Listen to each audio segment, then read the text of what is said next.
ನಮ್ಮ D K Shivakumar ಅವರು ಉಪಮುಖ್ಯಮಂತ್ರಿಗಳು ಈಗಾಗಲೇ ಒಪ್ಪಂದ ಆಗಿರುವ ಪ್ರಕಾರ ನಮ್ಮ ಡಿ ಕೆ ಶಿವಕುಮಾರ್ ಅವರನ್ನು ಈ ನಾಡಿನ ಮುಖ್ಯಮಂತ್ರಿಯನ್ನಾಗಿ ಮಾಡಬೇಕು ಅಂತೇಳಿ ಅಖಿಲ ಭಾರತ ಕಾಂಗ್ರೆಸ್ ಪಕ್ಷವನ್ನು ಒತ್ತಾಯಿಸ್ತಕ್ಕಂತಹ ಒಂದು ಕಾರ್ಯಕ್ರಮವನ್ನು ನಾವು ಇವತ್ತು ಮಾಡ್ತಾ ಇದ್ದೇವೆ. ಈ ಸಂದರ್ಭದಲ್ಲಿ ನಾವು ಕೇಳಿಕೊಳ್ಳೋದಿಷ್ಟೇ, ಈಗಾಗಲೇ ಮಾನ್ಯ ಶ್ರೀ ಸಿದ್ದರಾಮಯ್ಯನವರು ಸುಮಾರು 7.5 ವರ್ಷಗಳ ಕಾಲ ಮುಖ್ಯಮಂತ್ರಿಯಾಗಿ ಈ ನಾಡನ್ನು ಚೆನ್ನಾಗಿ ಆಳಿದ್ದಾರೆ, ಚೆನ್ನಾಗಿ ನಡೆಸಿದ್ದಾರೆ. ಒಪ್ಪಂದದ ಪ್ರಕಾರ ಅವರಿಗೆ ಇನ್ನು ಉಳಿದಂಥ 2.5 ವರ್ಷಗಳ ಕಾಲ ಈ ನಾಡಿನ ಮುಖ್ಯಮಂತ್ರಿಯನ್ನಾಗಿ ನೇಮಕ ಮಾಡಬೇಕು, ಆದೇಶವನ್ನು ತತ್ಕ್ಷಣ ಹೈಕಮಾಂಡ್ನವರು ಕೊಡಬೇಕು ಅಂತಕ್ಕಂತಹ ಮಾತನ್ನು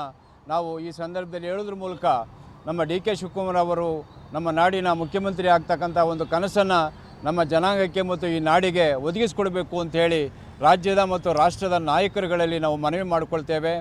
ಈ ಒಂದು ವಿಚಾರದಲ್ಲಿ ಇನ್ನೂ ಸ್ವಲ್ಪ ತಡ ಆದರೆ ನಮ್ಮ ಸಂಘ ಸಂಸ್ಥೆಗಳು, ಸಂಘಟನೆಗಳು, ಒಕ್ಕಲಿಗರ ಸಂಘಟನೆಗಳು ಏನಿದ್ದಾವೆ, ನಾವೆಲ್ಲರೂ ಕೂಡ ರಾಜ್ಯಾದ್ಯಂತ ಹೋರಾಟವನ್ನು ಮಾಡ್ತಕ್ಕಂಥ ದಿಕ್ಕಿನಲ್ಲಿ